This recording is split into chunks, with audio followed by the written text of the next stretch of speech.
অভিনয় ও সিনেমার আলোচনা ছাপিয়ে গেল কয়েক বছর ধরে ব্যক্তিগত জীবন নিয়েই বেশি খবরের শিরোনাম হয়েছেন ঢাকাই সিনেমার জনপ্রিয় নায়িকা মাহিয়া মাহি। আমি আছি সারাক্ষণ। 2021 সালে ভালোবেসে গাজীপুরের ব্যবসায়ী রকিব সরকারকে বিয়ে করেছিলেন এই অভিনেত্রী। আর 2023 সালে দুজনের সংসার আলো করে জন্ম নেয় তাদের পুত্র সন্তান ফারিস। এরপর ছেলেকে নিয়ে কিছুদিন ভালোই কেটেছে এই দম্পতির সংসার জীবন।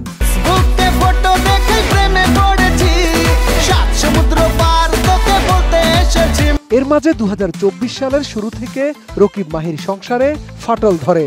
ওই বছরের ফেব্রুয়ারিতে সামাজিক যোগাযোগ মাধ্যম ফেসবুকে দেয়া এক ভিডিও বার্তায় আনুষ্ঠানিক বিচ্ছেদের ঘোষণা দেন চিত্রনায়িকা মাহিয়া মাহি। এরপর জনসম্মুখে আর দেখা যায়নি এই দম্পতিকে। আরে ও আমার পরাণ পাখি যাস না তুই দিয়ে ফাঁকি, আমি তোর প্রেমে পাগলা। রকিব সরকারের সাথে বিচ্ছেদের ঘোষণার পর থেকে মাহিয়া মাহির ব্যক্তিগত জীবন নিয়ে বিনোদন জগতে ছিল নানা জল্পনা কল্পনা। গুঞ্জন উঠে নতুন প্রেমে মজেছেন এই নায়িকা। ইন্ডাস্ট্রির এক নায়কের সাথে নামও জড়ায় মাহির, কিন্তু শেষ পর্যন্ত তা মিথ্যা প্রমাণিত হয়।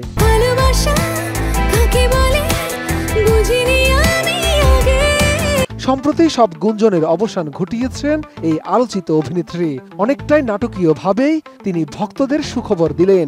18 অক্টোবর চিত্রনায়িকা মাহিয়া মাহি সামাজিক যোগাযোগ মাধ্যমে আবারও বিয়ের পোস্ট দিয়েছেন। তবে নতুন কাউকে নয়, সাবেক স্বামী রকিব সরকারের সাথে বিয়ের পোস্ট দিয়েছেন চিত্রনায়িকা মাহিয়া মাহি, যা দেখে সামাজিক যোগাযোগ মাধ্যমে ভক্ত ও শুভাকাঙ্ক্ষীরা এই দম্পতিকে শুভেচ্ছা জানাচ্ছেন।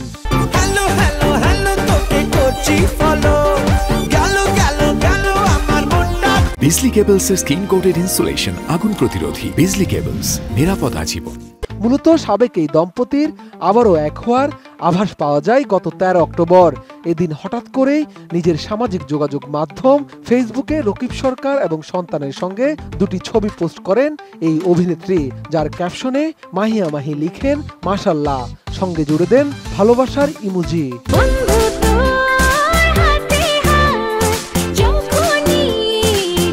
বিচ্ছেদ ও এক হওয়া প্রসঙ্গে মাহি জানিয়েছিলেন তিনি রাগের মাথায় ডিভোর্সের কথা বলেছিলেন।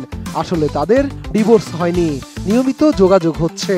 তার পাসপোর্টেও লেখা আছে ম্যারিড, স্বামীর নাম রকিব সরকার, তারা ভালো আছেন।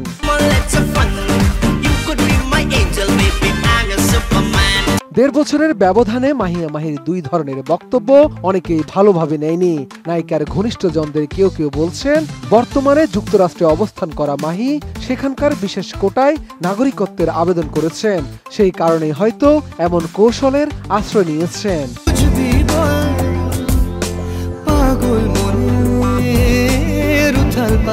অন্যদিকে মাহিয়া মাহিকে নিয়ে নতুন ছবির ঘোষণা দিয়েছেন প্রযোজনা প্রতিষ্ঠান জাজ মাল্টিমিডিয়া। তারা জানিয়েছেন অন্তর্জামী নামের একটি সিনেমায় কাজ শুরু করেছেন, যেখানে কেন্দ্রীয় চরিত্রে অভিনয় করবেন মাহি। যদিও এর আগে আর সিনেমায় অভিনয় করবেন না বলেও ঘোষণা দিয়েছিলেন নায়িকা।